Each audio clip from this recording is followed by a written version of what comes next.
This Good? conference will now be recorded. Awesome.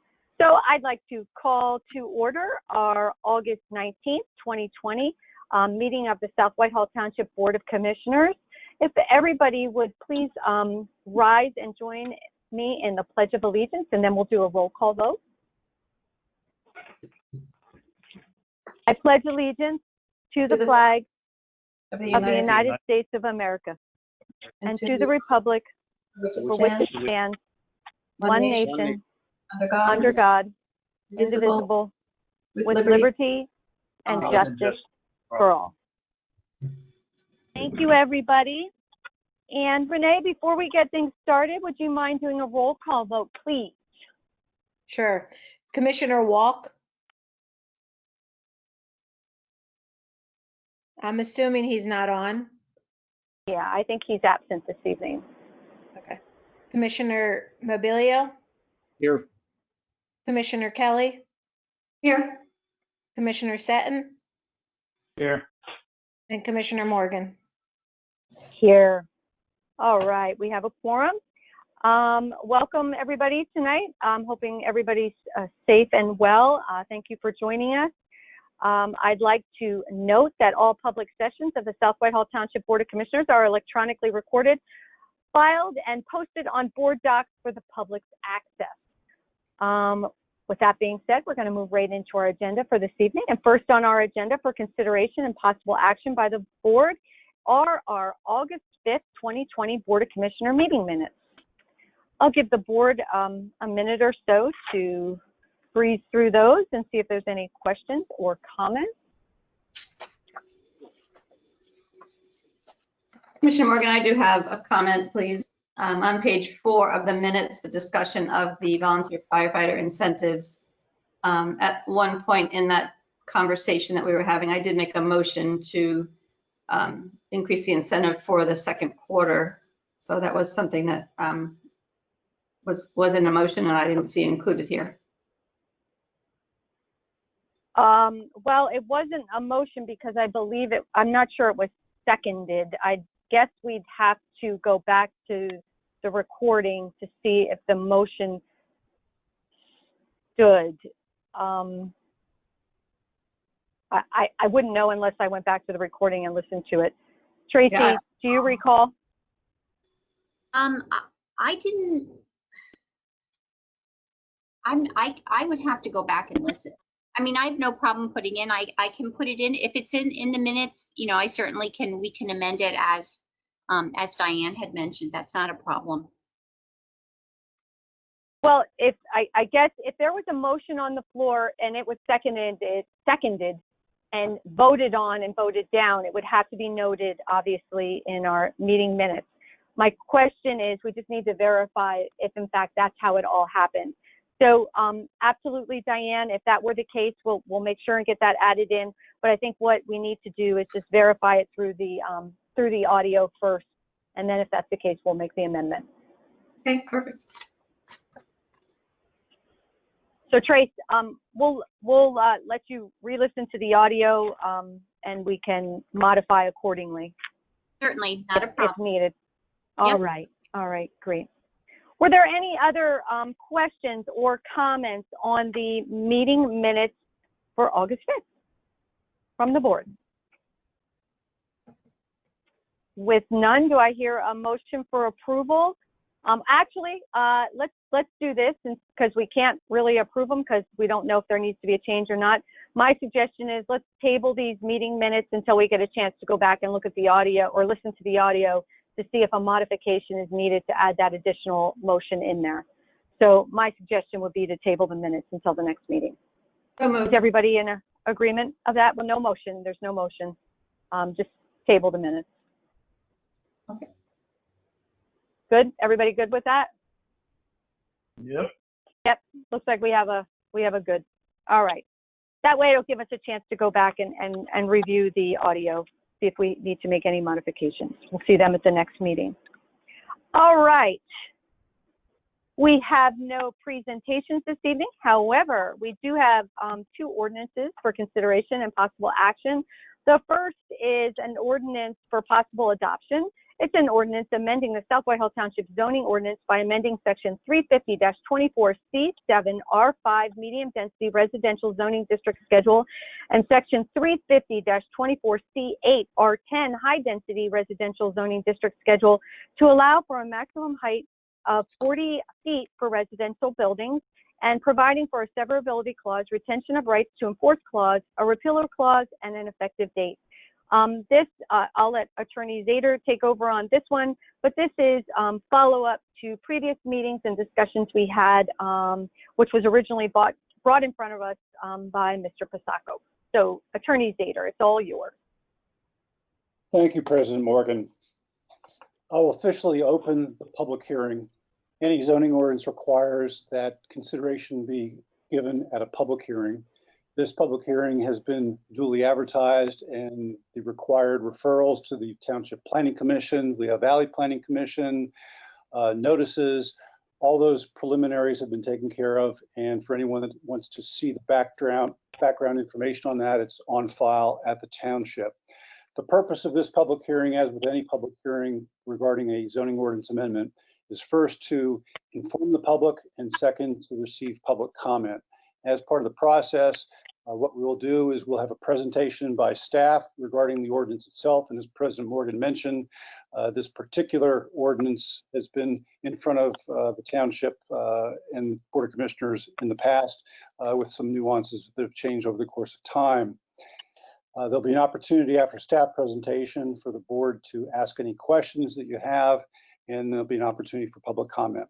So with that stated, I will turn it over to George. Thank you, Commissioner and Attorney Zader.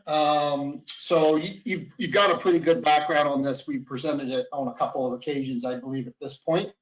So I'm just going to kind of pick it up from where we left it off in June. If you recall, the proposal came to you in June of this year. It included 5 zoning categories for adjustment to the residential building height from 35 to 40 feet. At that time, the commission was suggesting that the applicant maybe remove a few of those subject categories and limit it to the zoning categories that he has available on his subject property, that being R5 and R10. So in June 18 of this year, the Planning Commission formally considered just that. The applicant came back with an adjusted application to include only the R5 and R10 zoning categories. They unanimously, again, recommended that the Board of Commissioners approve the amendment as modified and proposed. On June 22, 2020, the amendment was transmitted to the Lehigh Valley Planning Commission for their mandatory review. They again found the request to be a matter of local concern and generally consistent with the future LV regional plan. In July of this past year, July 15, the BOC then again authorized the motion to proceed with advertising. So that's where we are today. You do have, as I mentioned, a unanimous recommendation from the Planning Commission. There's really no items of significance here other than the request to modify the height. And again, he is asking for that height increase in both the R5 and R10 zoning categories. And obviously, these changes would be effective for all relevant categories throughout the township. So it doesn't just apply to this property, it applies to all R5 and R10 districts. The 40-foot maximum height limitation for residential buildings is currently in place in the rural residential 2, rural residential 3, and R2 zoning categories. And accordingly, the only residential categories that would remain at 35 would be the R3 and R4 categories. So with that, I'm happy to answer any questions or turn it back to Attorney Zader. Thank you, George. Are there any questions for George on this particular topic? Hearing none at this moment, I'll then open it up to the public. Is there anyone in the public that would like to make a comment with respect to this proposed ordinance? And I would ask that perhaps Renee, you also check the chat feature in addition to any verbal commentary that might come forward. Anyone? I'm not seeing anything, Joe. No. Going once, going twice. Okay. Commissioners, staff, one more opportunity for any questions or comments? None from me. Thank That you. said, I will close public comment and close the public hearing. At this time, President Morgan, the ordinance is ripe for adoption should the board wish to proceed in that direction. Thank you, Attorney Zander, and thank you, George. With that being said, this ordinance is ready for possible adoption. Do I hear a motion for adoption of said ordinance? So moved. We have a motion on the floor from Commissioner Kelly. Do I hear a second? I'll second. I'll make a second. Oh, we have a second from Commissioner Seton. Can I have a roll call vote, please, Renee? Commissioner Mobilio, Yes, aye. Commissioner Kelly, Aye. Commissioner Seton, Aye. and Commissioner Morgan. Aye. Motion carries. Thank you. Thank you, everybody, for your work on this. Thank you, Commissioner. All right. Next this evening for consideration and possible action, we have a motion requesting permission to proceed with advertising. This is an ordinance amending the codified ordinances of South Whitehall Township to add a new Chapter 230 entitled Noise Control Ordinance, providing for greater control and more effective regulations regarding excessive sound and the sources of excessive sound within South Whitehall Township, providing for enforcement, fines, and penalties, and further providing for severability, failure to enforce, not a waiver, a repealer, and an effective date. With that being said, I'm going to hand this over. This was a lot of time and energy and work and dedication put into this. I'm going to hand it over to Mr. Tom Harper and Mr. Rich Roberts to present on this one. All right, thank you. Thank you and good evening, commissioners. Tonight I'm introducing for a motion to proceed with advertising the noise control ordinance. Currently, there is no noise ordinance in South Whitehall Township, and since my arrival, noise disturbances are one of the more common type of complaints that I've encountered. This is a new ordinance that, through its development, provides for the enforcement of the most common noise disturbances that plague the residents of the township and their quality of life. These include, but are not limited to, loud music, barking dogs, delivery, loading operations, construction, and fireworks. Some of the more recent complaints that I've received over the last couple of months involve neighbors playing of loud music, also neighbors playing loud musical instruments from their garages, etc., dogs barking constantly, loud parties, amplified music in the parks. People were calling and wanted to know if the grass cutter or the construction crews were starting work too early, and the obvious firework issues. In developing this ordinance and researching multiple noise ordinances, both locally and nationally, I found that there are very much a lot of similarities when dealing with noise disturbances amongst the different communities. Basically, I have been working on ordinance development for several years, and that, along with the 30+ years in enforcement of various municipal ordinances, previous certification, noise abatement, which included the use of a decibel meter, conducting noise disturbance investigations, assisting the Allentown Police Department with the implementation and administration of noise violation ticketing, and overseeing animal control and police in regards to dog barking complaints. I was able to use that experience as additional reference points in the development of this ordinance. The ordinance method that will be used in implementing this ordinance will be that of plainly audible, which means any sound that can be detected by a person using their own faculties. This method will allow the responding officer ease in verifying that the sound has crossed the real property boundary or resulted in a disturbance for there to be a violation. For fireworks, since that's a popular subject right now, in addition to the requirements of the state statute, this ordinance holds the property owner, the leasee, the possessor, or the responsible agent responsible for such activity. With the adoption of this ordinance, it will allow the South Whitehall Township Police Department and Code Enforcement to address these types of disturbances in a timely and efficient manner by introducing the use of violation ticketing as an additional tool, along with the more common methods of enforcement warnings, notices of violation, and citations. The violation ticket fine is set at $100. Currently, violation ticketing is used in several municipalities for enforcement of various ordinances. Some of those municipalities are Allentown, Lancaster, Erie, Reading, Wilkes-Barre, Cole Township, City of Jeanette, Hazleton, Emmaus, Norristown, Lebanon, Bath, and Tamaqua Borough. The use of this violation ticketing method reduces time and may result in a quicker path to compliance of the violation. Violation ticketing will keep these nuisances out of district court, which can involve the hearings, possible continuances, etc. And if found guilty, in addition to the fines, next page, there would be additional associated costs resulting in an almost doubling of the fine amount, similar to that of a traffic or non-traffic citation. In the end, violation ticketing saves time for both the officer and the violator by resulting in less paperwork and the court time. Finally, I'd like to thank Attorney Rich Roberts for his assistance with this legal guidance he provided in development of this ordinance. Is Chief Dorney online somewhere? Nope. So I can't turn it over to him. Oh, he is. He is. Okay. So at this time, if Chief Dorney has any additional comments regarding the ordinance, I'll turn it over to him. And I want to thank you again. And go ahead, Chief.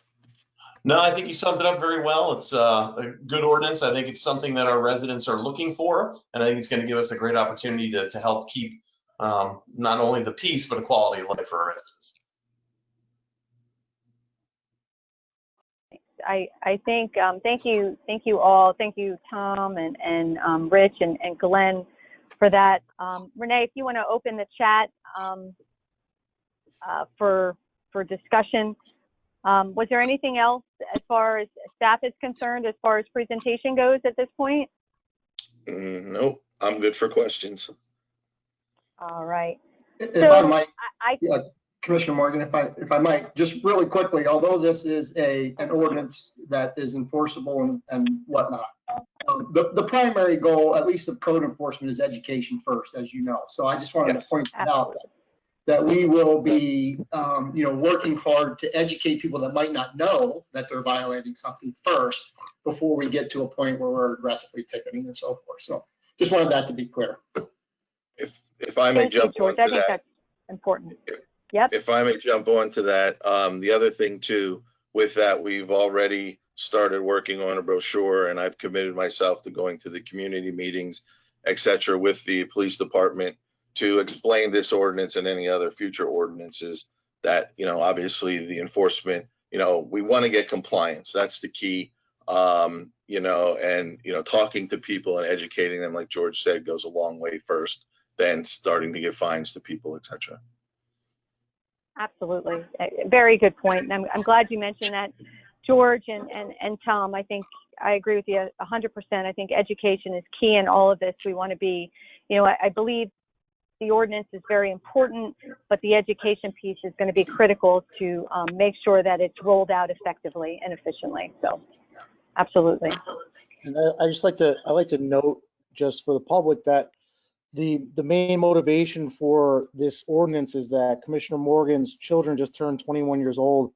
And so we want to make sure that keep them quiet as much as humanly possible.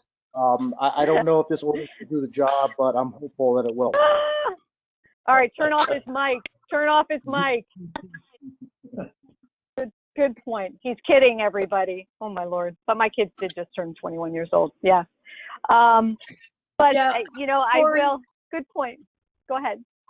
Dory, I think Joe Petro might want to speak at this time rather than courtesy of the floor. You can correct me if I'm wrong, Joe. Yes, Renee, that would be great. Thank you. Hi, Joe. I think Welcome. you wanted to give feedback on this, correct, Joe? I'm sorry, say that?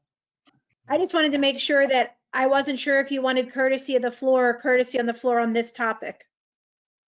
Yeah, yes, I have a few remarks to make if I'm. Is that? The floor is yours. Is it?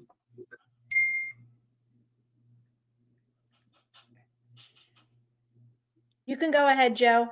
Is it appropriate for me to begin? Absolutely, Joe. The All floor right, is yours. Thank you, President Morgan. Well, I'm here tonight representing my neighbors from West 30th Street. Our homes border the Village West Shopping Center located at Tillman Street and Cedar Crest Boulevard.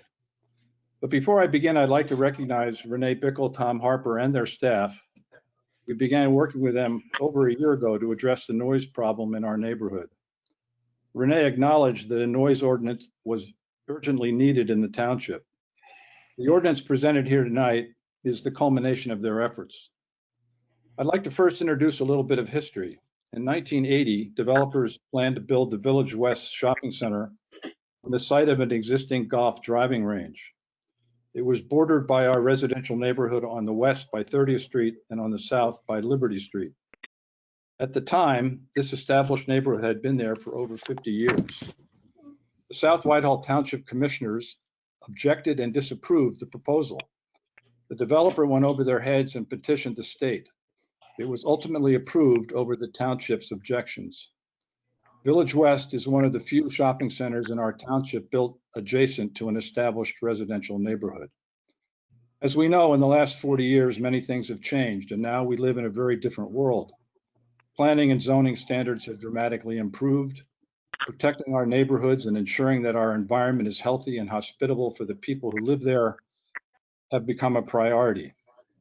Since it was constructed 40 years ago and then expanded over the years, the Village West Shopping Center and South Whitehall Township have made really no effort to mitigate or protect our neighborhood from the noise produced just a few yards from our homes. No noise barriers were ever constructed. No attempts were made to limit noise from idling trucks and their refrigeration units, the trash collection trucks, and loud maintenance activities. No restrictions were placed on delivery times and maintenance schedules. No predictable quiet times were ever considered for the neighborhood. When Pennsylvania enacted idling laws in 2008, signs were not erected, and the law was ignored for over 11 years. Signs were finally erected in 2019 only at the insistence of Renee Bickle and Tom Harper.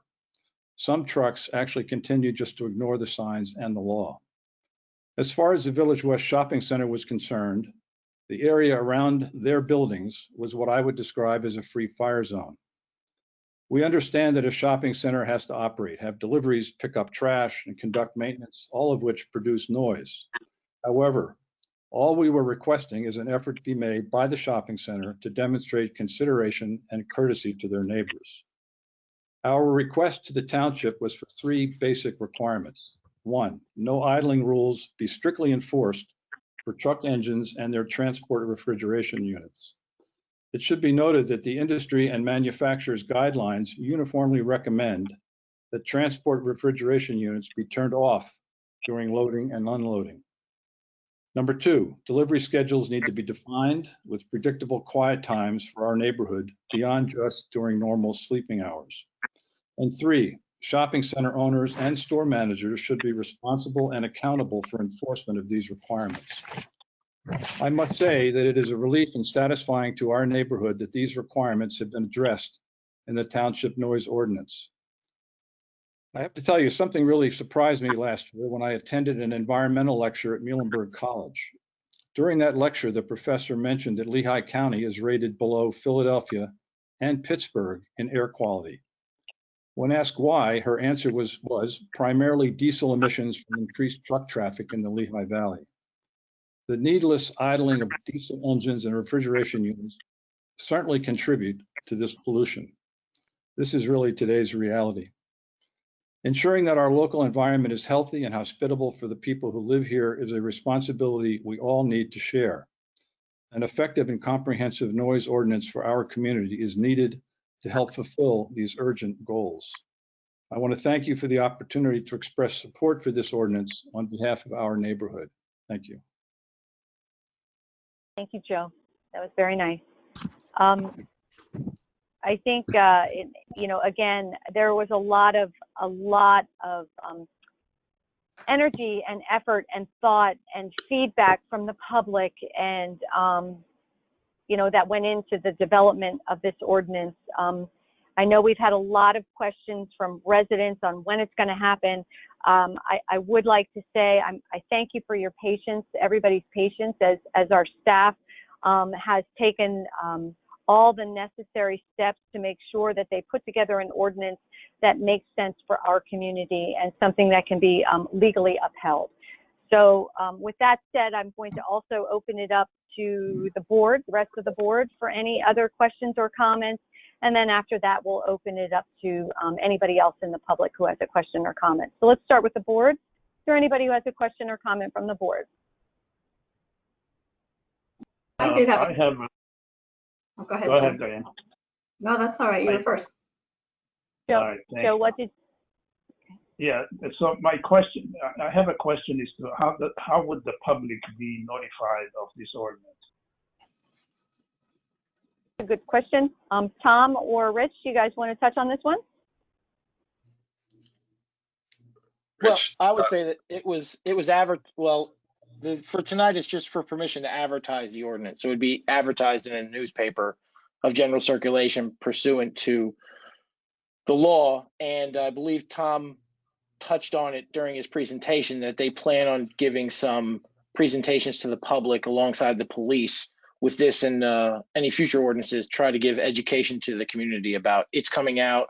What are you going to be what is your rights and responsibilities under the ordinance? What is a violation of the ordinance? What isn't? What times are you allowed to be louder than others? What are I think as Mr. Seton pointed out, what are the quiet hours? When are they going to be looking to enforce these things? right, and there'll also be we probably put it on the website too, just so people give some sort of short narrative as to the highlighted points, similar to what the brochure will have. So we will do everything we can to make the residents aware of this new ordinance.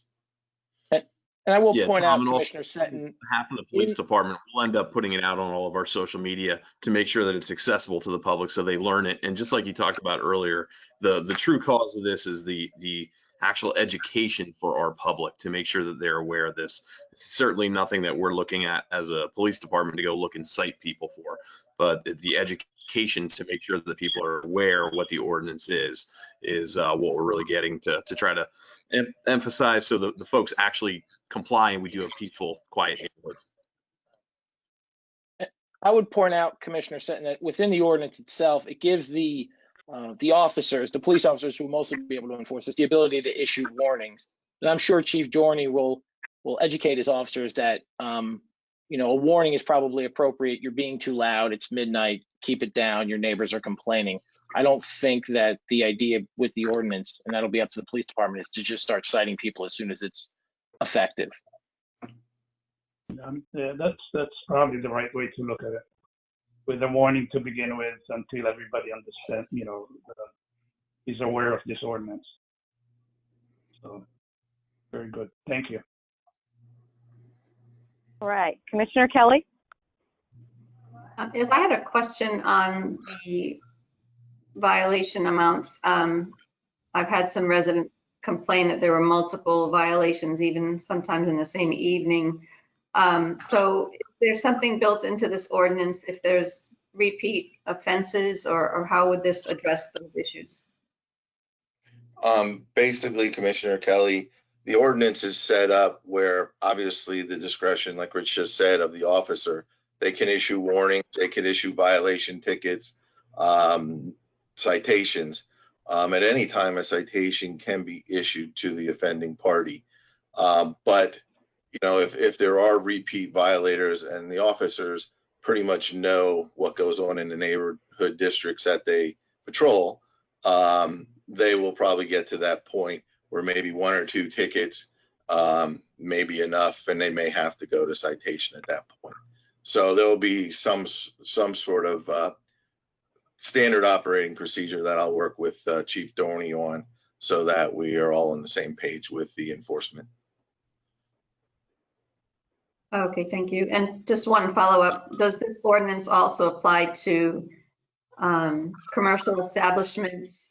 Obviously, Mr. Petro spoke about the Village West development, but also those within our township that are licensed by the Liquor Control Board.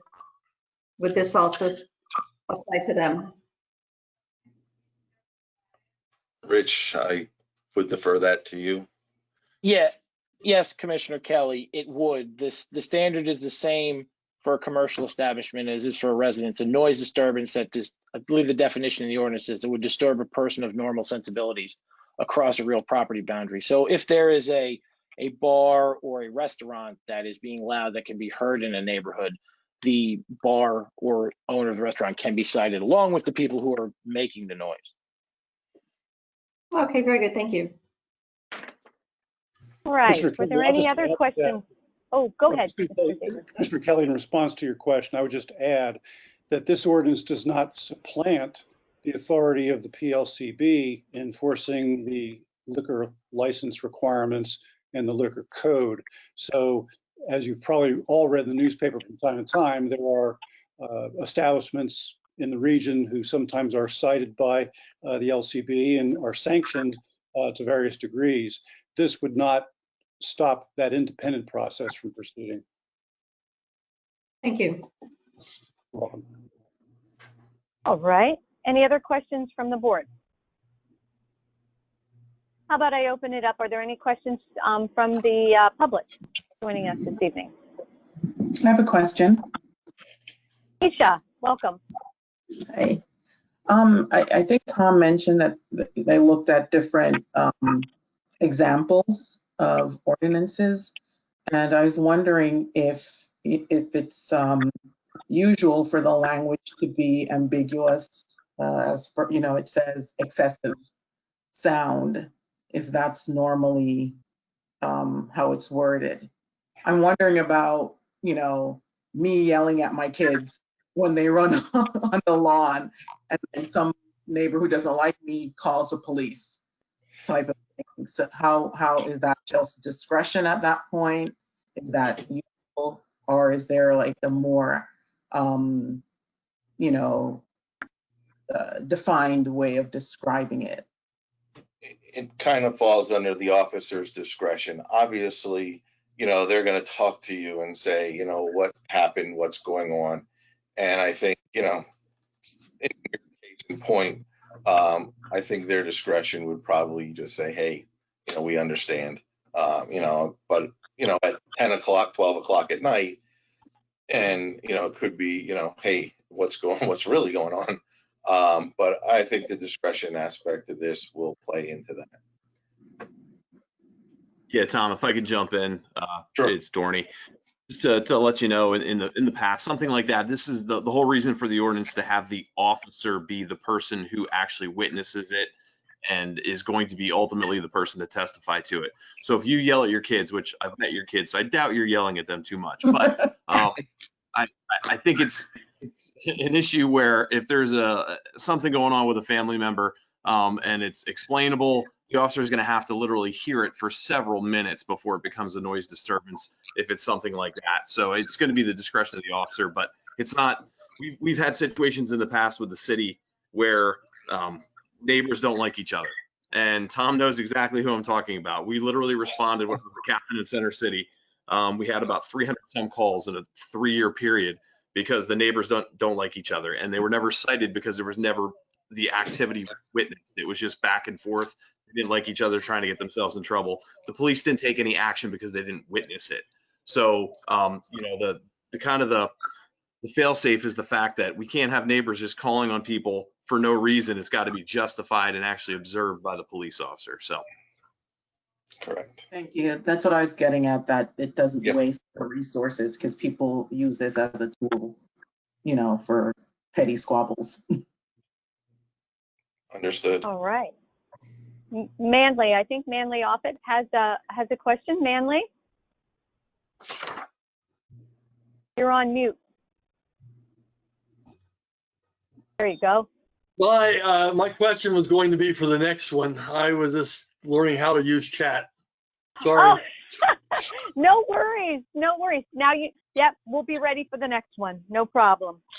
All right. Are there any other questions from the public on the noise ordinance? All right, with no other questions, I want to again thank staff and everyone who was involved in putting this together. Amazing job, a lot of hard work. Thank you. So with that being said, do we hear a motion to proceed with advertising for our noise ordinance? So moved. We have a motion on the floor from Commissioner Kelly. Do I hear a second?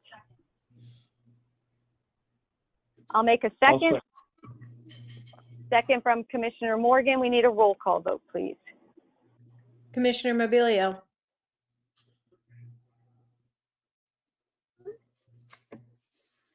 Matt, you're on mute. Sorry. Aye. Commissioner Kelly, Aye. Commissioner Seton, Aye. Commissioner Morgan. Aye. Motion carries. We will be going out for advertising. Thanks again, everybody. Excuse me, Commissioner Morgan. All right. Questions in the chat regarding the effective date for this. So if you could please review. When would this go in effect? Well, this is just going out for a motion for advertisement. Joe, do you want to give the process for advertisement and ordinance completion? The advertising must occur between 7 and 60 days prior to the meeting at which would be considered for adoption. So in all likelihood, this will be on the first meeting agenda in September, at the latest, the second meeting agenda. And based upon the ordinance that's been drafted, it would take effect 30 days following adoption. So we can anticipate this will be effective in October. Very good. Thank you, Attorney Zader. Welcome. All right. I think I hit both of those. When would this go into effect? Effective date. All right. Very good. Thank you. So next this evening, for consideration and possible action, we have a resolution for consideration by this board appointing Keisha Champagne to the South Whitehall Township Vacancy Board. I'll start out with a bit of a presentation on this one. About a month or month and a half ago, Keisha had reached out to the board with interest on how to get more involved with South Whitehall Township, and as far as the diversity and recruitment for other people who are interested in boards and commissions. For the positions that we had open at the time, we did have a position open that Keisha was interested in, was an expired term for our vacancy board. Keisha had submitted an application for the vacancy board along with the existing incumbent for that particular position. Also expressed a continued interest. Matt Mobilio, who him and I sit on the interview committee, interviewed both individuals, and we are making a recommendation to the full board for appointment of Keisha to our vacancy board. I'm going to open it up a little bit, though, to Matt also to comment on this process that we went through before we open it up for any questions or comments regarding this particular resolution for appointment. Thank you, Commissioner Morgan. First of all, I just want to say that I am incredibly happy with anyone, and that includes Keisha, who expresses their interest in volunteering to help their local community, because there's not enough people. We don't receive enough of these applications or enough contacts of people who really want to participate. Yes, there are people who want their name to be, on the website or to just fill a placeholder position, but as most of us know, who know Keisha and who are on this board and have known her for some time, she is genuinely interested in helping out this community and doing whatever she can, and I'm incredibly honored and appreciative of her expressing her interest in being involved more, and we couldn't ask for a more qualified or good person to fill this role. So I'm thankful and happy, and I'm hopeful that her appointment will pass, and I think she'll be an incredible asset to the township and to the community, and I'm looking forward to working with her. I will add, we did also interview Mr. Dave Torrey, who has been the acting holder for the vacancy board. Mr. Torrey is beyond words, an amazing individual, extremely dedicated to the township, and we are so appreciative for his continued service. And, you know, Dave and I spoke a little bit after his interview, and he expressed some interest in some other activities and support for the township, which we're going to continue to work with him to see if he can help us out with some other boards, commissions, or even some support subcommittees. So, you know, as boards and commissions, I'll just mention this, as boards and commissions and positions become open or vacant, or we have expired positions, we are reviewing the resumes that do come in. We do have some individuals that have resumes in for particular boards. And unfortunately, we don't necessarily have openings on those particular boards, but as those openings become available, and if we have somebody who's interested in a particular board, we will certainly be instituting those interviews in hopes to fill the positions as quickly as possible and offer any type of volunteer activities that we can. So that being said, are there any questions or comments from the board on this particular appointment for consideration this evening? Commissioner Morgan, can I just add something to what you just said? And that is that if you Absolutely. anyone in the public or anyone on this call, if you look at the website and you see all the various committees and boards that we have available, you'll see that there are a lot of vacancies. And that's in my opinion in part because several of those committees and boards don't have the ability and cachet as, you know, planning commission or zoning board or those sorts of things. But that doesn't mean that we don't need qualified people, or we're not interested in having good people in those positions. So I would highly encourage anyone who is interested in helping out the community to volunteer for those boards that are not necessarily high profile or not necessarily, you know, they might not think that they are interesting or effective or whatever, but you're contributing to the community. And, you know, Shade Tree Commission, you know, some of these things that people think, well, that doesn't sound very exciting, but they're important spots. If they weren't important, we wouldn't have them as available committees for the public. So I really encourage people to, if you want to get involved, don't wait for the perfect opportunity and the perfect spot. Just get on a committee, put everything you have into it, and, you know, from there, you're going to be visible to the rest of us. And hopefully when there is a position available in a committee that you're more interested in, then you'll be considered. But I just, there's a lot of openings and a lot of opportunity for the public to get involved, and don't shy away from that just because it might not be what you think is a perfect fit for you. Thank you, Matt. Good point. Good point. Well said. Any other questions or comments on this particular appointment for consideration this evening from the board? I did have a question. How, I guess dovetailing off Commissioner Mobilio's discussion about the need to fill spots, we do have several vacant spots on our boards right now. And I'm wondering, how have we advertised for, even for this particular spot on this vacancy board? How did we advertise to the community at large? Well, Diane, we don't necessarily put out big advertisements for any of the boards or commissions, but as people express interest in getting involved in the community, for instance, like Keisha did, knowing that the vacancy board had an expired position, and we have some other expired positions in other boards and commissions, Keisha was interested in that particular one. So of course, that's what she put in her application for. So I think the best thing to do is, you know, continue. We're thinking of other ways. In fact, we're hopeful that maybe even through the vacancy board, if we can consider expanding on the roles and responsibilities of that board, we can do some more, you know, education and recruitment and getting more people involved in wanting to participate and volunteer on a township level. But for the positions that we have now, and Renee, you could probably jump in, you may know better than me, the variety of positions that might be open would be expired positions. So Matt and I are currently working through those lists and looking at the resumes we have on file.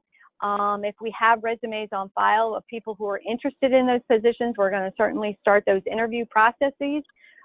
If not, I think we will be reaching out through our website, through meetings like this, of anybody who might be interested. I think word of mouth is the best way to do it, to get the information out there. So if people are interested in getting involved, check our website out, fill out an application, click off the boards or commissions that you think you might be interested in, and as positions become available, we would love to sit down and talk with you and see what we can do to get you more involved in the township. Thank you for that. I did want to address the vacancy board is spelled out based on the first class township code. Normally, it looks like, based on what I had read, that it's an appointed position that's appointed at the first meeting of the calendar year or as soon thereafter as practical. So obviously, we've missed the mark on that. It looks like it's a yearly appointment. But I just wanted to talk about the importance of talking about this as a board, as we're doing tonight, that we have volunteer opportunities available. Certainly, it's something that we could put on our agenda to speak about at each meeting, to allow the public to hear what opportunities are available to them. And it would allow us to work together as a board with the goal of publishing this information so that it is accessible to all in our community to consider. And I guess I know that we've got openings on Shade Tree and Civil Service, Fire Codes, and I think the advisory board has some as well, and they've been that way for quite a while. And I guess I'm just, when we talk about the need for volunteers, how difficult it is to find people committed, that we had someone that was in this role who has been committed for quite some time and served well. But we haven't also just tried to fill these vacancies now, because we do need people in those as well, instead of replacing people that are still willing to serve. So I guess I have a concern about why we would turn away a member who's been serving so long in that position. I do know late last year, our zoning hearing board had quite a few expired terms, and we just renewed them, which I think is fantastic. You know, people that serve on boards gain experience and knowledge, and it's wonderful to have people with background serving on them as well as new people. But I guess my concern is the process here and the availability to advertise this so that it is accessible to all in our community to participate in. Well, again, Diane, I believe it is accessible to all of our community to participate in. Keisha had expressed an interest in this particular board, and we also interviewed Mr. Torrey because he, was the existing member. Mr. Torrey was extremely kind and understanding. He said he had been doing it for a very long time. I think there's something to be said for allowing the opportunity for other people to participate in different roles and responsibilities. To constantly be reappointing the same people over and over and over again doesn't give other individuals an opportunity to participate or volunteer in the township. As boards and commissions, like I had said before, as vacancies become available and as expired terms come up, we are looking at the resumes that are available.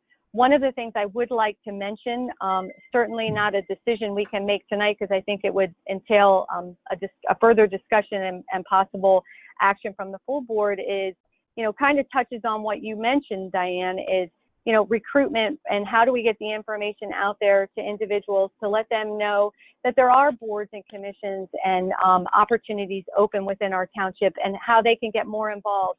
And quite honestly, when we talked with Keisha a little bit during our interview, even though that's not necessarily the responsibility of the vacancy board, we would love the opportunity to discuss the option to utilize Keisha's experience with human resources and networking and people and activities that she has within the community to help with recruiting for other boards and commissions and getting the word out there.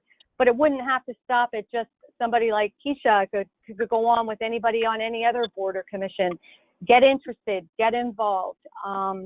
So I think we have a lot of opportunity here. I think Matt and I are very much interested in looking at some of the expired positions that we have on boards and commissions and giving other individuals an opportunity to participate. So I'm not sure we necessarily see eye to eye on the constantly, just reappointing the same people over and over again, because in my opinion, I don't think that always gives people the opportunity to volunteer that might be out there and want to be a part of the township. And we're really looking to move towards that direction. Mr. Torrey, like I said, when I spoke with him, his interest and his passion are in an area that I think we could certainly utilize his expertise. And we'll further talk with George and our community development department on his experience with roads and with transportation. And he sounded very excited to get more involved in other areas of the township. So, by no means was Mr. Torrey at all upset or dismayed. I don't think he will be. I think he has interest in the overall good of this township in whatever way he can give it. So that's my opinion on how these boards and commissions, we need to continually look at them. And we made a decision as a team, maybe prior to you coming on this board, but that we were going to look at positions that are expired for the consideration of bringing in new people and giving them an opportunity to participate, and not necessarily just reappointing over and over again year after year. And Tori, Commissioner Morgan, if I could just add to that, since I am also on the interview committee, I'll note, I would echo Commissioner Morgan's statements that, we had a very fruitful and positive conversation with Mr. Torrey before any decisions were made. And he could not have been more gracious about the opportunities had to serve. And, we had not made any decisions or recommendations before we spoke to him or Ms. Champagne. And we just had a very candid conversation with Mr. Torrey about what he expected of the position and what he thought about if the possibility arose where he was no longer in that position. And he very clearly, stated that he's happy to serve in any role, anything that he could do to contribute. And it's interesting because I remember having this conversation with him, and I said, well, what would you say was the most interesting or the most, beneficial thing that you did while you were in that vacancy board position? He said, I don't think I ever did anything. He said, I don't think I ever was called once to make a single vote about anything, but I was available and happy to serve in that position. So, to the extent that it might be suggested that there are excellent people in certain positions and we're removing them or somehow to the detriment of that board or position doing something to hurt that position, I think Mr. Torrey would probably be the first one to admit if he was on this call, which I think it says a lot about his, acquiescence or happiness to move on to a different role that he's not even on this call to object to it or participate, that he'd be the first one to tell you, I didn't really do anything in this position. Although he was ready, willing, and able to serve, he wasn't called upon to serve. So I don't think that anything that's happening currently with the change in that position really can be considered a reflection of any kind of, I don't know, a nefarious purpose or anything. I think Mr. Torrey is happy to serve in any capacity. Obviously, Keisha Champagne is happy to serve in any capacity. And if anything, we've just made our committees and boards stronger by having Mr. Torrey move to a different position and Keisha brought into the fold in a more prominent role. So I think, if anything, where we stand today is in a much stronger position than where we were before this nomination. Thank you for that. For the benefit of the public who might not understand what a vacancy board is for, the purpose of the elector who's appointed to the vacancy board is if there were to be a vacant seat on the Board of Commissioners. So if there were only 4 members and we needed to choose a replacement, if there was a tie vote of 2-2, the person who's elected to serve on the vacancy board is the one that makes that deciding vote. And that would probably be the reason why David Torrey had never been called on before in the past. It didn't seem like there was ever a need with any of our boards in the past. So yes, he was certainly willing to do that, but it's a board that we just haven't had to exercise that particular position for. Well, and just to add to that, I can assure you, and Commissioner Walker, who's not here, that despite your and his interest in possibly having a vacancy on this board, I hope that Keisha will not have the opportunity to cast that tying vote anytime prior to 2024. I don't know what you're referring to, Commissioner Mobilio. Oh, I'm sorry, I'm referring to when you and Mike asked for my resignation, and I'm saying that there's not going to be a resignation, so she's not going to be needed for that particular role.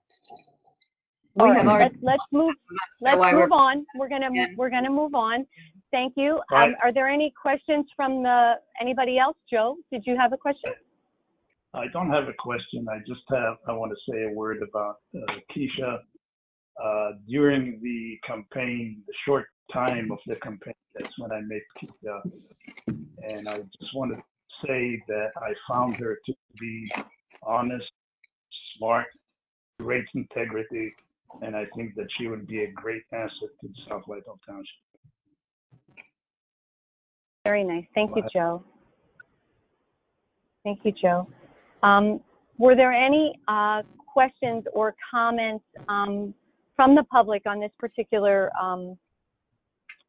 appointment consideration for this evening?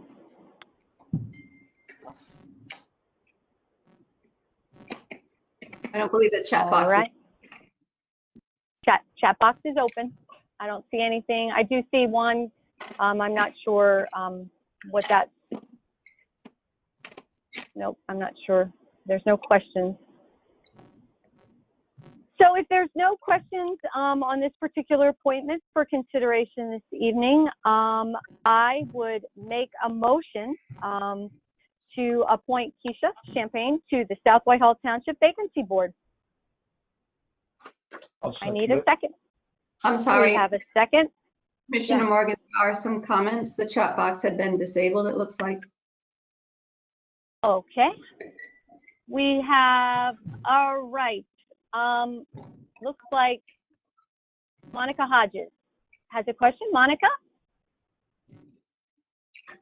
Hi, actually, sorry, it's Rob Hodges. We're on together. Hi, Rob. Hi.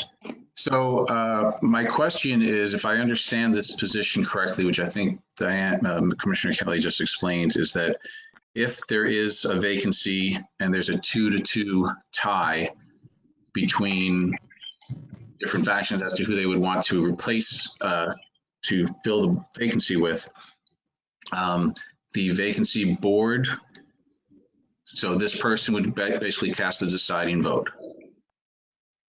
Is that correct? The person would step in. That is correct. Wouldn't we want, and Ms. Champion, this is nothing against you personally. I'm sure you're a fine person. I spoke with you once and you were very nice. But wouldn't we want someone who's completely independent and has no political affiliations with anybody to hold that position so that there's no influence one way or the other as to who they would be deciding? Is there really such a person out there? I think everybody has some sort of political affiliation or view or something. I truly believe that Keisha does not have a predisposed opinion about anything at this point. So. Well, yeah. Also, like, what is it that under what basis do you even make the allegation that she's not unbiased? My basis, Commissioner Mobilio, is I'm sorry? I said, why is it that you believe that she would not be an independent person? Because she ran with you and Mr. Seddon in a joint ticket for the commissioner spot. You sent out mailers together with all your names together. Mr. Hodges, that's not correct. There was a flyer that was sent out by former Commissioner Pinsley with our names on it, but we were not in any way running together. So you're incorrect with that statement. But I ask you, besides that one single postcard that was sent out, what is your basis for suggesting she wouldn't be an independent voice? Well, I'm not saying she wouldn't be independent, but she did. Her name was on that mailer along with yours and Mr. Seddon's. To me, that sounds like she had some sort of alignment with you. Otherwise, I would assume she wouldn't have chosen to have her name on it. Well, did you ever consider the fact that she simply is in agreement with some of the positions that we had? I mean, there's Absolutely. no Wrong with that. But that's what, but still, I'm asking, wouldn't it be better to have a truly independent person who never ran for any position, is not a member of a party, has no affiliation with any of the other commissioners in the past to fill that spot? How about Tom Utsch? Would you prefer if Tom Utsch was the vacancy board member? No, I don't, because he's already. David Burke. Okay, I'm sorry? let's David Burke. Would David Burke be a better vacancy? All right, let's, I think you made your point. I think it's you just made your frozen. point, Rob. Thank you. Can you, Keisha, I feel compelled to let you have some feedback here if you so choose. You don't have to. You're not, I'm not going to put you on the spot. I do not in any way, shape, or form think you have a predisposed opinion politically or anything. You just want to be involved. So I'll leave it at that unless you'd like to add. Yes, thank you, Commissioner Morgan. I appreciate your question, Rob. I understand where that's coming from. And I did run to Commissioner Mobilio's point. We were not, I forget the word that you used, like we were not the same ticket together. They placed our names together on flyers because we were running with the same party. I hope that, and Commissioner Walk isn't here, Commissioner Kelly, and I hope that both of them would be able to attest to that my commitment was to our community, and that I was very respectful to both of them. There was some stuff that we agreed on, some stuff that we disagreed on, and we were able to talk about that civilly. And, you know, just for the record, you know, my commitment is to this township. If and I hope that it wouldn't be the case, as there hasn't been a case in years, that, you know, if I were to make that decision, I would be listening to the points made by both sides, you know, because those people would have been elected, and those people who, you know, would be trying to make a decision would be speaking for the citizens of this township. So I would definitely be weighing those voices if ever there was a decision to be made. And I hope the commissioners and the board, including Commissioner Kelly and Commissioner Wall, would be able to attest to that and attest to that part of my character. Well, thank you very much for saying that. I would, right. if I may make one other suggestion, Commissioner Morgan, if I may. Sure. Since I believe this is an extremely important position, I believe the full board should be present to make this vote, and not when one of the commissioners is absent.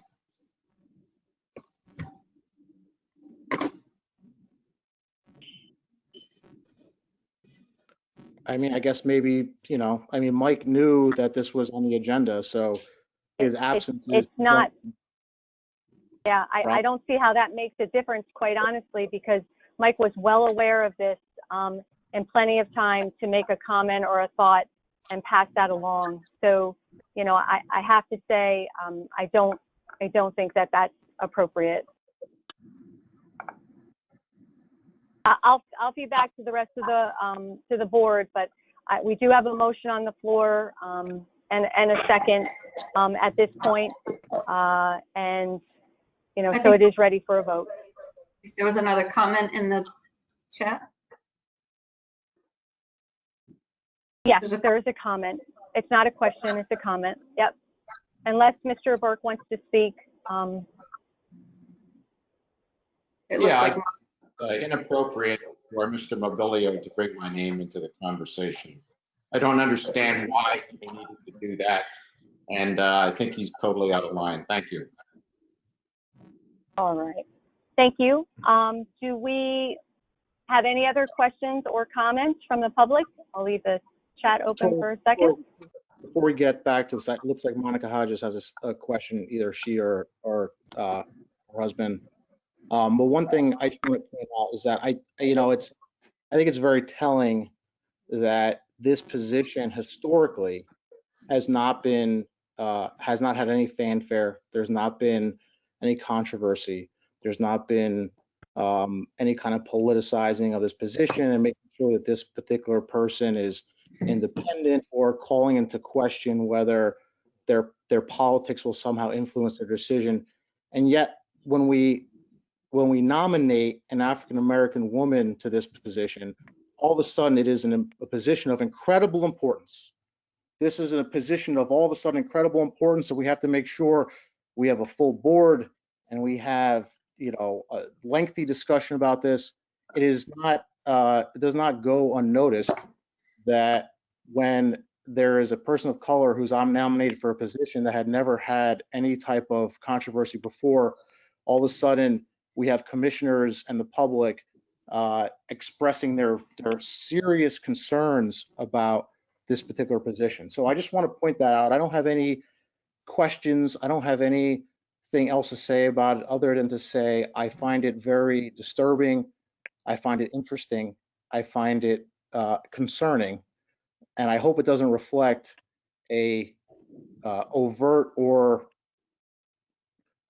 you know, hidden bias towards a certain person or people, that all of a sudden this is an incredibly important position that we need to shed incredible light and focus on.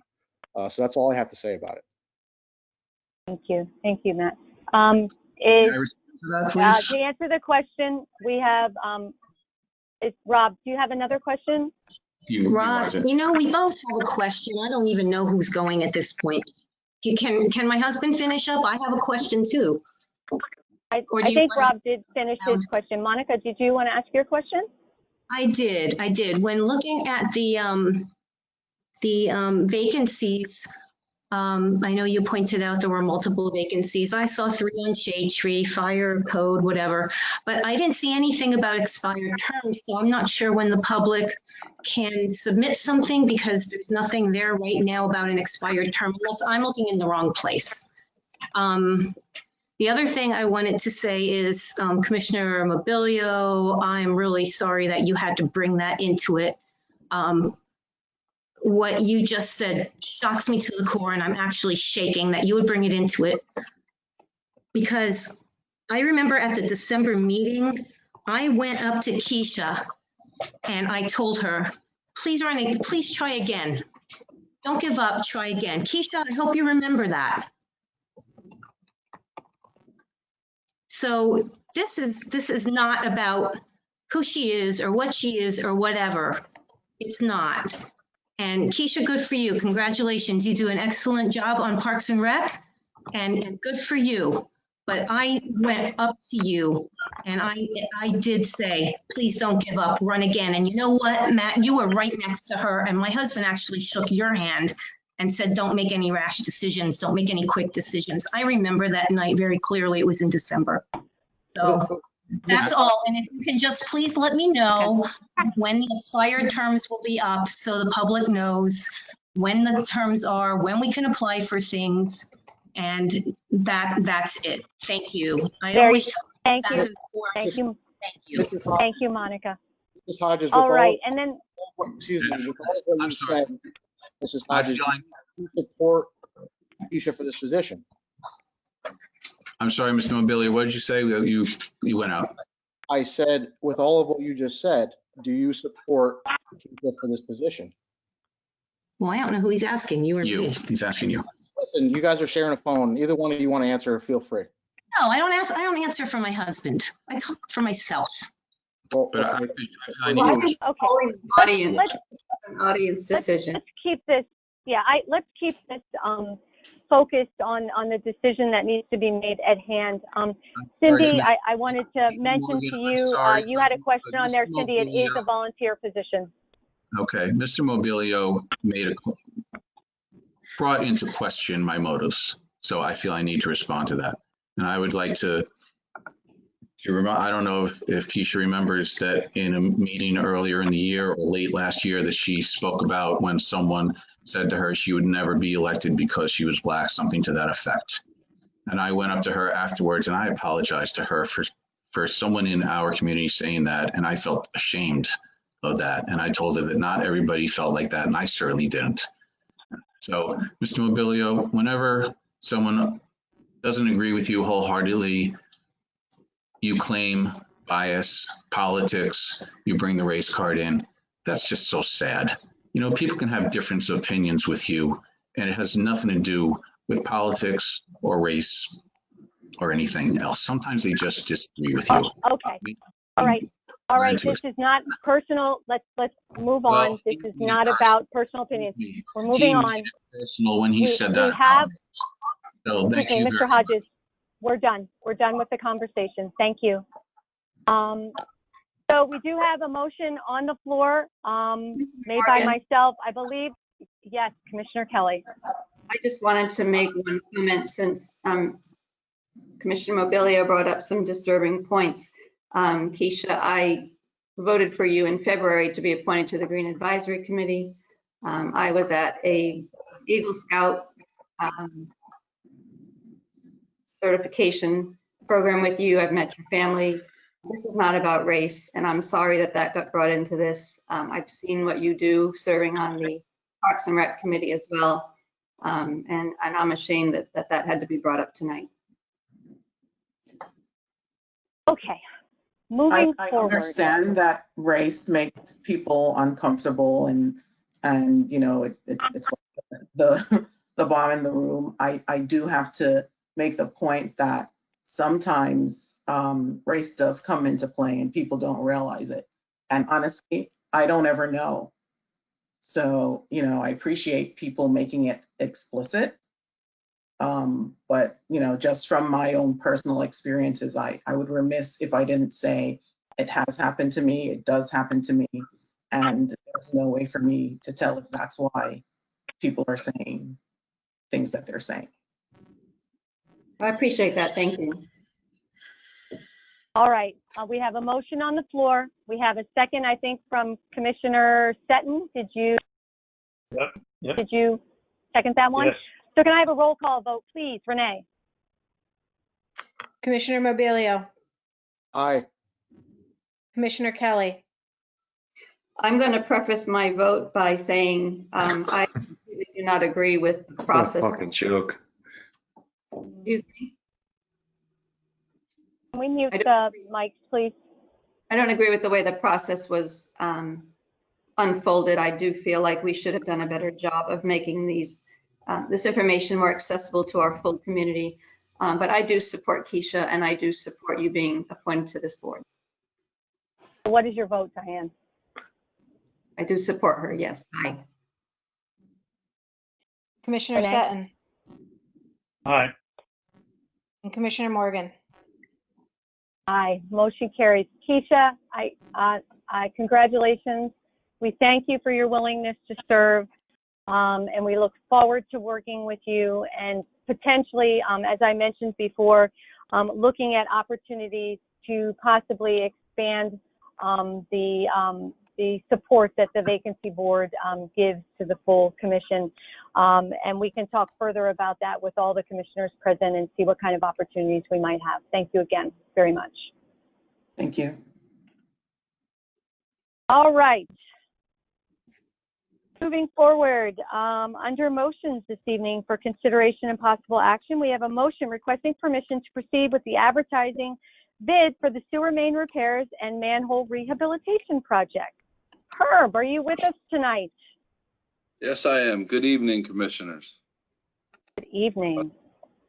South Whitehall Township Public Works Department and Purchasing Department is respectfully requesting permission to bid the sewer main repairs and manhole rehabilitation projects. The current contract will expire in August 2020. This project is budgeted as part of the EPA line item in the sewer budget, in which the bulk of the bid will be 2021 budget work. We do have some for this year also for manhole to manhole. Next year it will be more cast in place than manhole to manhole.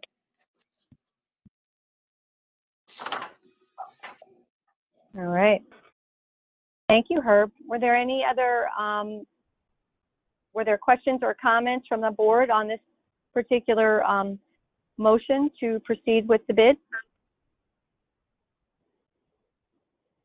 Any questions from the, go ahead. What does this, this bid is for this year going into the end of 2021? Is that correct? Correct. Yes. Okay. And do we just, I saw today that the DCED had made some grants for PA small water and sewer program. Have we as a township ever looked at those to see if we could get any grants from them?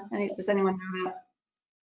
Yes, we take a look at all the grants that are out there to see what we can apply for, to see if it's for any kind of work that is coming up. Okay, great. Thank you, Herb.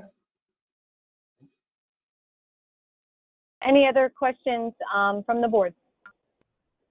Any from the public? All right.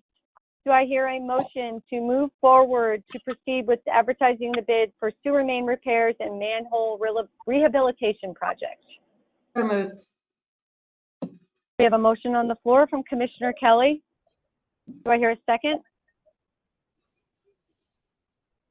I'll make a second. Oh, we got a second there from Commissioner Stettin. Can I have a roll call vote, please, Renee?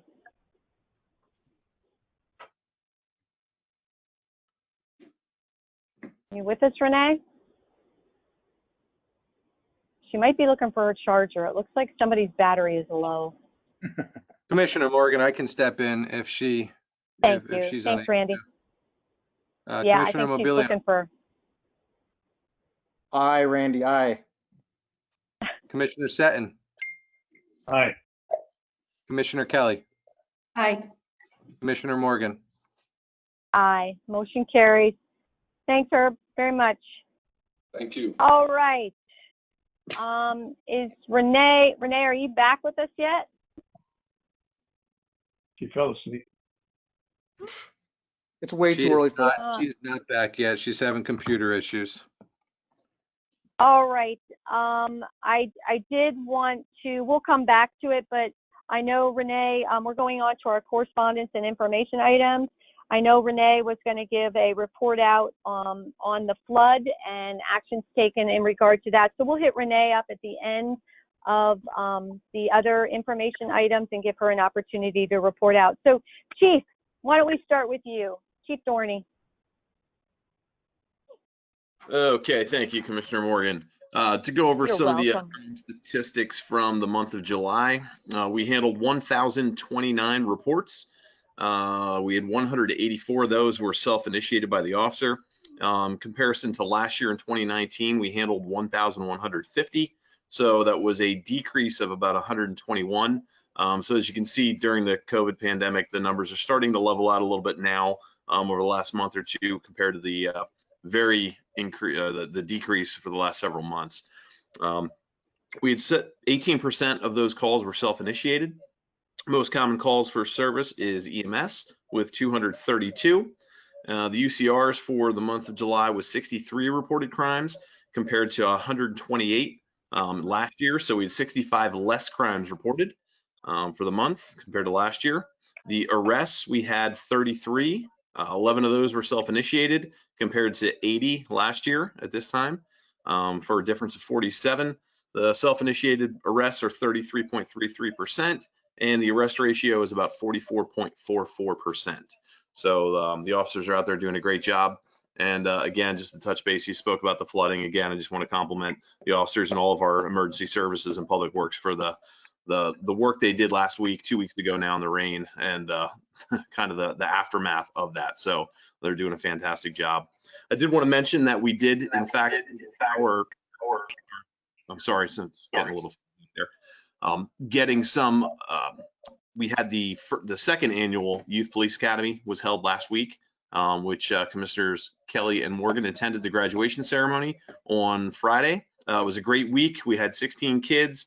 Officer Grozier and Lieutenant Brown and Captain Negron were there all week, along with Detective Serdan. It was a great week. We made some great friendships with our kids, And I want to, really stress to the board and thank them and thank you for allowing us to do that with our community initiatives. And when budget season comes up, I'm sure going to be hitting you up again for some of those initiatives moving forward. So I want to thank you for that. Commissioner Morgan, Glenn. Chief Dorney, question real quick. Yes. Chief, have you, and this may be just my perception from several years ago, and correct me if I'm wrong, but I got the feeling, or based on what I've read, there was kind of an increase, and it's probably across all communities, in opioid-related arrests and detentions and that sort of thing. Do we have any idea as to how that's either increasing, decreasing, or staying the same in South Whitehall? For us, it's been pretty steady for the last couple of years, but yeah, about 5 or 6 years ago, the trend really took off across the Lehigh Valley and the nation, for that matter. One of the things that we're starting to see a little bit more of now that we had not seen previously is some of the methamphetamine is in the Lehigh Valley now. So we've seen a bit more of that recently than we had in previous years. But the heroin is kind of, I don't want to call it stabilized by any means, but it's, there is some in the Lehigh Valley, and it's not, like I said, about 5, 6 years ago, it really kind of took off. That became the drug of trade per se in the area. So it is definitely here in the Lehigh Valley. Is it fair to say, and I don't mean to put you on the spot, I hope I'm not, kind of speaking out of line, but is it fair to say that South Whitehall is, in no worse situation than our surrounding municipalities when it comes to that, or better or worse? I mean, do you have any sense of that? Yeah, no, I would say we have it, but it's nowhere near as bad as other communities. Our I wouldn't say it's our local community. It's most of our transient community that, stays in some of our motels and hotels in the area. That's where we have the problems with drugs, at some of the hotels in the area. Other than that, in the communities, we don't really see it very often. Not to say that it doesn't happen, but our biggest drug problems are not in the communities per se. It's mostly our motels and hotels. Great. Thank you. Appreciate that. You're welcome. I would like to just mention publicly, we had a lot of support for the Youth Academy. It was just an amazing program that our officers put on with the support of, Citronia Ambulance and other agencies that were involved. But I wanted to mention there was one group company that always supports it, Belfour Restoration. They just went up and beyond. They provided lunch and waters for the entire event. And, it's that kind of dedication to the township and thoughtfulness meant so very much. So I just wanted to mention them up front during our meeting, because I thought that was really kind of them to be a part of that that process for us. So we are very appreciative. Please pass that along, Glenn. Absolutely. Yes, they are a great partner with us. They are. And they deserve some recognition for that. So just wanted to bring that point up. All right, Chief, anything else? No, that is it, I believe, for this evening. All right, great, thank you. So I think Renee is back with us. She is having some computer difficulties, so she's on the phone. Renee, did you want to report out a little bit on some of the activities? Yeah, I did want to, and I apologize if somebody said something already about, wanted to touch base about Covered Bridge Park, and that was probably the township's asset that had the most damage from the storm on the 4th.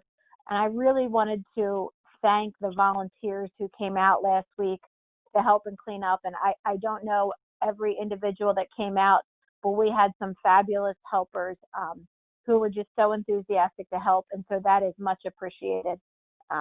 Wish I, and Mike Cookitz, you might know all the names. I wish I knew everybody's name and we can recognize them, but wonderful community support for the cleanup. We did, in terms of our damage, they helped us clean up trees and branches. We had a lot of sediment that came just out of the creek and sat onto our roadway. So our public works crews did a fantastic job of cleaning that up. It's amazing how much comes out during a rainstorm. So the township, again, overall, we had some, we just had some Dabian baskets on the side of the creek, get a little bit messed up from the waters, and we lost some of our picnic tables, and just other. It's amazing what water can do. So we did have some damage. We're working with our insurance carrier to help us through that process. We also had, from the township's perspective, we did have a tree fall into one of our a property that we own on Brickyard Road. So again, we did have damage, but we're really thrilled with the assistance we got from our community on helping clean up some of those items in the park. So we appreciate that. Thanks, Renee. Yeah, I think, before you know it, it'll be like it never happened. It was amazing to see the outpouring of support and dedication by our residents and everybody who wanted to see the park get back to the beautiful state that they're used to seeing it in. And it's amazing already the difference in transformation it's made. So I echo Renee's comments. Thank you very much to everybody who was involved in that.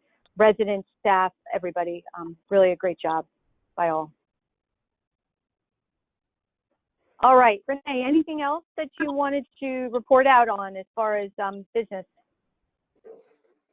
I believe that is it. Renee, can I ask real quick? Go ahead. And this might be maybe better suited to Randy, so I apologize. I'm curious as to what the current situation is as far as whether it's a plan or a concern or whatever about lantern flies. I know this sounds silly, but I've been down to Covered Bridge Park numerous times this year. I know we had those glue traps around all the trees down there. I know my yard is just absolutely insanely inundated. I know I work downtown Allentown. We're starting to get overwhelmed again with these things. Do we have any kind of sense as to whether things are getting worse, better, or the same? Randy might know better on the lantern flies. I sense that we were a little better this year, but just in some of our own township properties, we did wrap a significant amount of trees this year. Randy, do you have any sense? No, I would echo those same comments, Renee. Commissioner Mobilio, I do feel we're in a little bit better position this year than we have been in past. I personally haven't witnessed it as bad in our park system and our other public properties as I have in previous years. We do have a number of good links on our website under the Parks and Recreation page that actually takes the website user directly to the Penn State Extension website where there's a ton of information about it. But I can tell you, I do think that the residents should also be commended too, because I've been noticing a lot of tree wraps throughout the entire township, as well as neighboring communities. And I definitely think that is taking its toll on the population of the lanternfly. So it's not just a township effort, not a municipal effort, not a county effort. It's something that each and every resident has taken ownership of, and is I do feel like we are having a positive effect on it. It's good to hear, and I've definitely seen more of it. And I don't know if we're making any effort to educate. I know, look, with everything that's going on in the world, it seems silly to be worried about lantern flies, but at the same time, the pandemic is going to end, and we should be aware and cognizant of all of our issues, not just the most pressing ones. So, I don't know if we're educating the public at all or encouraging them to do X, Y, and Z for prevention or mitigation, but it seems like something. It's easy to forget about the simple, stupid things we worried about before the pandemic.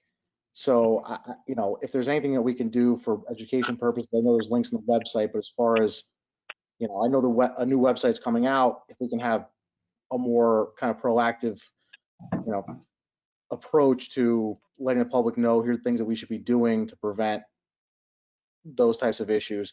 I'm really just kind of thinking out loud, and I'm not trying to call anyone out. It just is something I've noticed. Matt, we did do I mean, as silly as it does sound, but we did do a spotted lanternfly series. Randy, when was that? Over the summer last year? It was, yeah. We did a number of public workshops, and you know, this year was a little bit challenging for the public workshops, as you can imagine. But we are actually coming up to a pretty important phase of that battle. Typically, once that first frost hits, that's when the lanternflies start to lay their eggs. And actually getting out there and scraping off the eggs from the trees is a very important part to this process. It actually kills the lanternflies before they have a chance to hatch the following year. So between, I want to say, October and March of the following year is actually a really great time to get out there and try to combat this issue. It takes a little bit more legwork than just wrapping a tree, but at the same point in time, I think it has a greater effect on the population as well. Great. Thank you for the info. Appreciate it. Renee, did you have anything else? Oh, yeah, I did actually just want to say Steve Carr was away unexpectedly for the remainder of the week. So he did indicate to me that he will be sending a written report to the board on the things that he had for the campus renovation and for credit cards. So I would anticipate when he returns next week that the board will receive an email from Steve regarding those two status items. Great. Thank you. Thank you. Any questions for Renee? All right.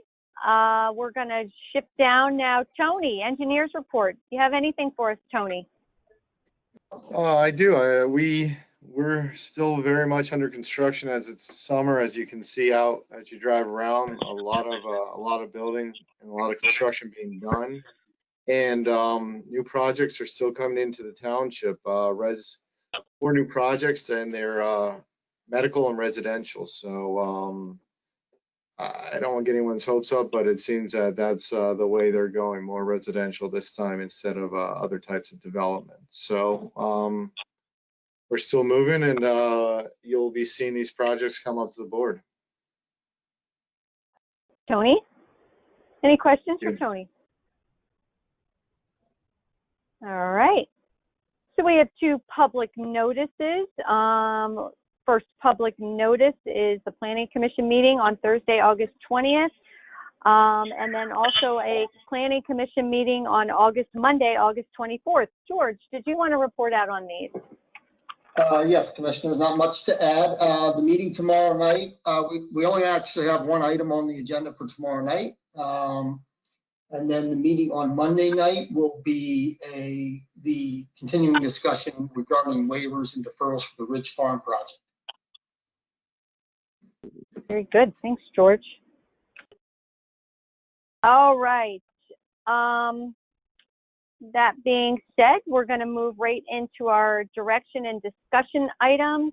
We don't have anything listed, but I would like to report out.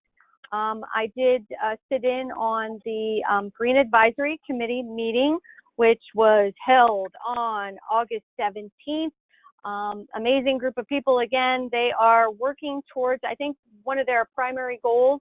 I had mentioned some of their goals at our last meeting, but one of their primary goals is putting together a recycling information packet and determining the best way to disseminate that information to all of our residents to help better inform our residents on the proper recycling methods and get that education materials out there. They are also continuing to work on a stormwater information packet, as well as the opportunity to put together potentially an ordinance for consideration by the board on single-use plastics. One of the biggest goals of the group is to find the best ways to communicate all of this great information back through our residents and businesses. So we have a small group, a subcommittee within the GAC committee working on communication. So as the team continues to work forward on these initiatives, I will continue to keep the board advised on them. And if there are any questions, I'll feed them back to the group.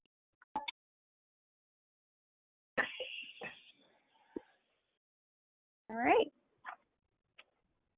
All right. We have nothing else under this direction and discussion items? we'll move on. Old business. Renee, I think you kind of touched on these already, but I'll let you give any further comment on Where's Dam campus renovation project and credit cards. I know you hit on the campus renovation and the credit cards. So the floor is yours. Right. And Where's Dam is on there, and that again continues in. We're awaiting DEP. We're still in the permitting process.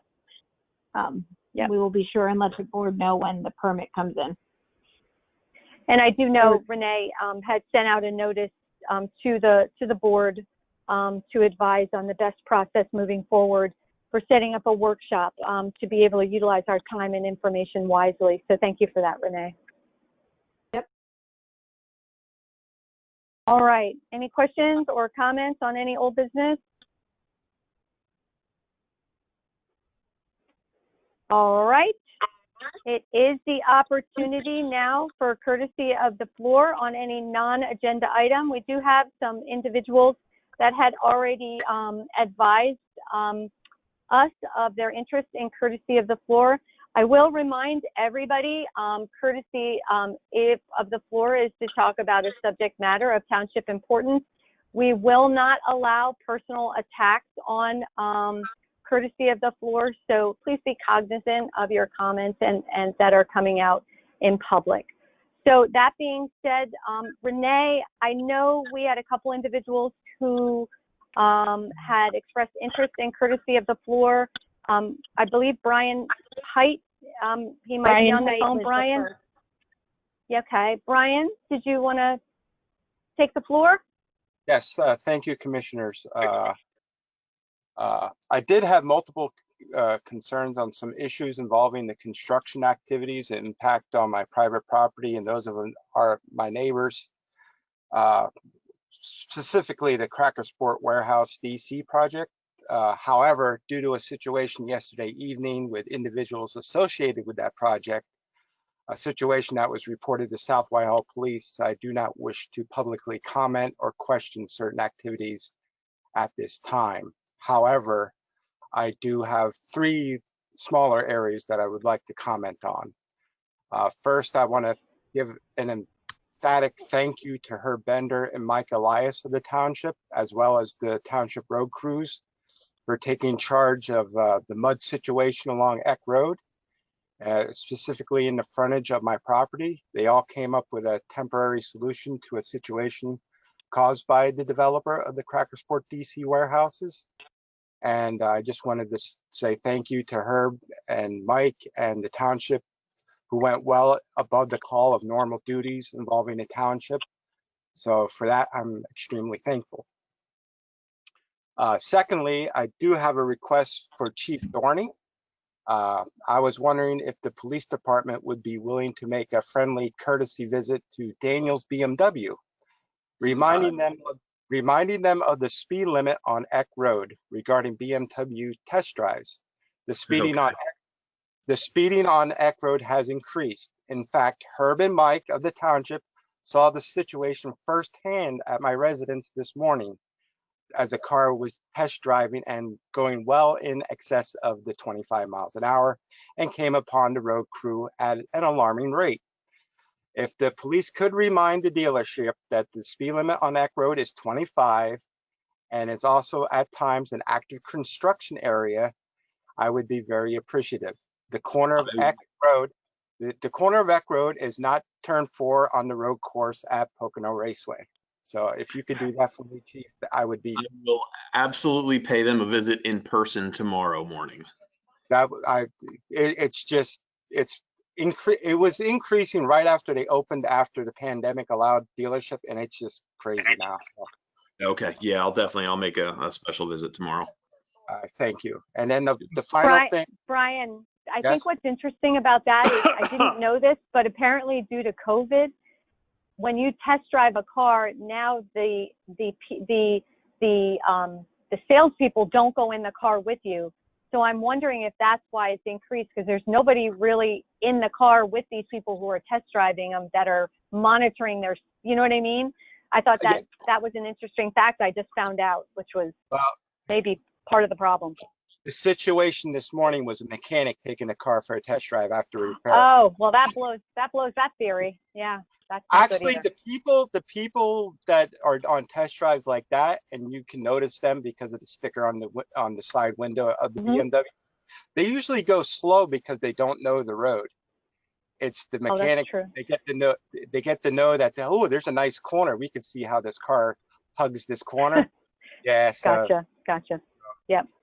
I initially thought that was the case myself, but then and you could tell they're mechanics because this occurs at between like 9:30 in the morning before even sales really starts getting rolling. Gotcha. So, and then the final thing is I had a question for Randy Cope in regard to the Jordan Greenway. The new trail from Covered Bridge to 309 is awesome. In fact, I took my mother there this week, but she questioned me and I didn't have an answer for her. Why is there no benches along the trail for 79-year-olds to sit down every once in a while? You're not the first one to bring that up to my attention. In fact, Herb and I have some pretty good ideas for some pretty neat benches down there. It's definitely something on our list to do here. We hope to have something up shortly, but that's not the first time that's come up. And if there's a situation to sponsor a bench, my mother would love to do one in my father's memory. Oh, that's a great idea. Fantastic. Brian, thank you. I love it. Well, that's all I have. You guys are enjoying the trail. Appreciate the comments. And I really, thanks, Brian. Once again, I want to really say thank you to Mike and Herb and their crews. It was great. Thank you. Thanks, Brian, very much. All right. So Joe Petro spoke. Brian, Renee, was there anyone else? I know Jacob Ross asked for courtesy of the floor, but I want to make sure that we hit the people who had sent in a previous request. That was it. All right. And I can't view the chat now, so I don't know. So, yep, that's the only one that's on the chat right now. And Lee Solt is on after Jacob. Jacob? Sure. I just wanted to talk about the debate that was had earlier about the appointment of Keisha Champagne to the vacancy board. I just wanted to say that I've known her for 10 years. She was a leader in my Boy Scout troop.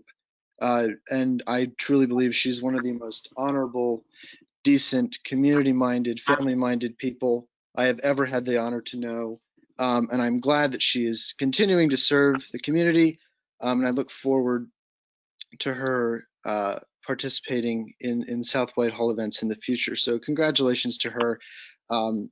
Well done. But I did want to make a comment that, you know, as much as she is a well-qualified nominee, she is a nominee. And when it comes before the Board of Commissioners, the commissioners have the right and the obligation to debate the nomination. That would be the same for vacancy board, Board of Commissioners, Finance Committee, Parks and Rec, Green Advisory Committee. Any appointment in the township deserves to be debated in front of the public by the Board of Commissioners. And that is no different with this nomination. And I really, really resent the fact that the Board of Commissioners uses this opportunity to deride and sneer members of the public. You know, attacking a resident, Dr. Hodges, someone who I know is fair-minded and just has genuine questions about the process, not the nominee, but the process. Insinuating that a nominee's race is the motive for opposition, you know, that's really counterintuitive to the debate.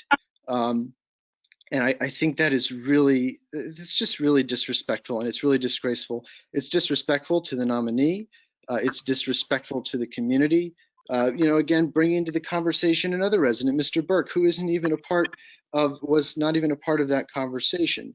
You know, again and again, I attend these meetings and I tell myself I'm not going to speak, but I end up feeling a need to speak because the same things keep happening. I feel like some commissioners should have learned their lesson after previous meetings, but Jacob, no. Jacob, we're not going to be making, we get your point. We had the discussion, and thank you for your comments, but okay, let's keep it to the matter at hand and the appointment. Right. Okay, thank True, you. true. And I will say this, if a member of the Board of Commission can attack the public, then the public should be able to ask questions of the commissioners. You are there by the consent of the governed, by the grace of the voters who put you there on that dais. So the members of the public should have the ability to question commissioners and they should not be immune from questions. Thank you. That is all I have. And I really hope that the moral standard of the township is upheld in future meetings, because it is a disgrace. It is a disgrace. Thank you. Thank you. Thank you, Jacob. All right. Moving on. Who was next? Lee Solt. Yes, hi, Lee Solt, 3731 Manchester Road. Just a quick question. Can you give me or give us an update on the website development and its projected rollout time? Sure thing, Lee. Renee, I'll hand that over to you. Thank you. Lee, we are continuing the development of the website. A core group of individuals, Dave Manhart, Randy Coate, myself, Tracy Fainel, have started our training in the design of that. And so we are well on our way. Coinciding with that is the new agenda management system and the video platform. I saw that our board docs has a video thing icon now. So as soon as we're ready to roll them out live, we will absolutely communicate the process. We're hoping by the end of the year, early 2021 for the website.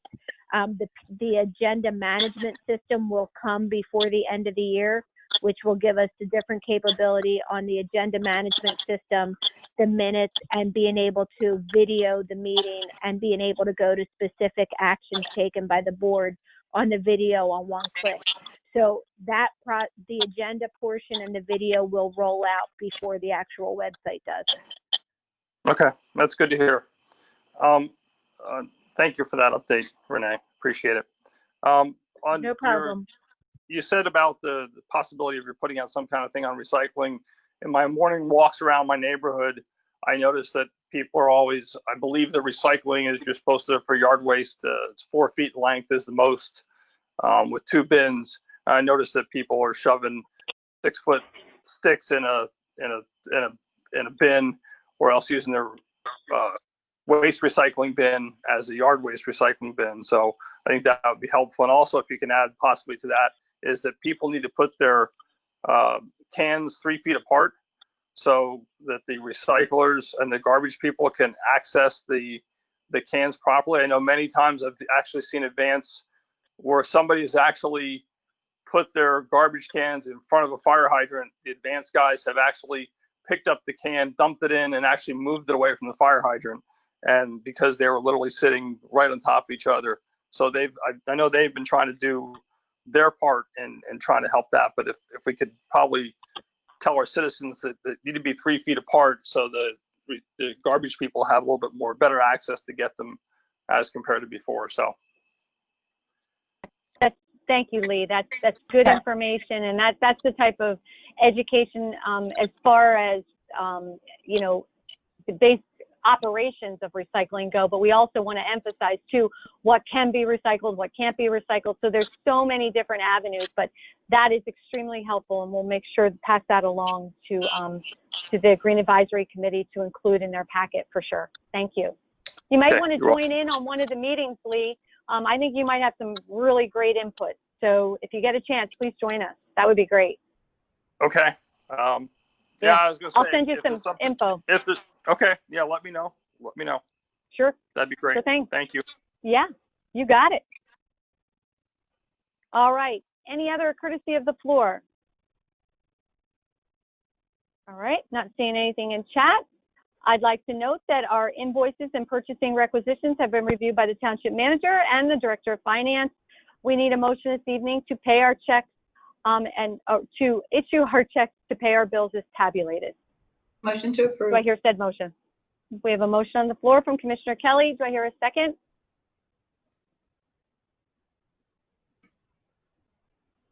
Anybody? I'll make. All right. We got a second from Commissioner Seton. Can I have a roll call vote, please, Renee? Commissioner Mobilio. Aye. Commissioner Kelly. Aye. Commissioner Stetton, Aye. and Commissioner Morgan. Aye, motion carries. We have no executive session planned for this evening, so I do need a motion for adjournment. Do I hear said motion? So moved. We have a motion on the floor from Commissioner Kelly. Do I hear a second? I'll make a second. Second for Commissioner Morgan. All in favor? Aye. Aye. Motion carries. Everybody stay safe and well. Have a lovely evening and a lovely weekend coming up. Thank you for joining us this evening. Thank you. Have a good night, everyone. Good night. Have a good night. Yeah.